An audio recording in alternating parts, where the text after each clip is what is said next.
গত বছর আমি শহরের একটা পুরনো বিল্ডিংয়ে একটা ফ্ল্যাট ভাড়া নিয়েছিলাম। ফ্ল্যাটের দরজার নাম্বার ছিল 313। প্রতিদিন ঠিক রাত 3টা 13 মিনিটে দরজায় টোকা পড়তো।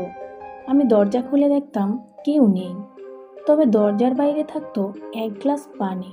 প্রথমে ভেবেছিলাম প্রতিবেশীদের মজা হবে, তবে তৃতীয় দিন পানি ভর্তি গ্লাসের পাশে ছিল একটা নোট। নোটে লেখা, তুমি পানি রাখো না, আমি চলে যাব।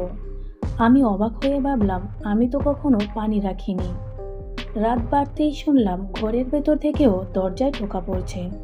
ঘুমাতে গেলাম, কিন্তু সকালবেলা দেখি দরজা খোলা, মেঝেতে গ্লাসটা ভাঙা, পানি নেই।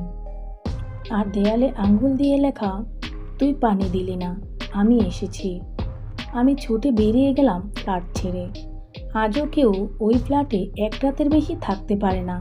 313 নম্বর দরজা এখনও মাঝরাতে নিজে নিজেই খুলে যায়, আর কারো না কারো দরজার সামনে সেই গ্লাসটা আবার দেখা যায়। তো বন্ধুরা, কেমন লাগলো আমাদের আজকের গল্পটি? অবশ্যই কমেন্ট বক্সে কমেন্ট করে জানাবেন। আমাদের ভিডিওটি ভালো লাগলে লাইক, কমেন্ট ও শেয়ার করবেন। আর এরকম আরও ইন্টারেস্টিং ভিডিও পেতে আমাদের চ্যানেলটিকে সাবস্ক্রাইব করে আমাদের পাশেই থাকবেন। ধন্যবাদ।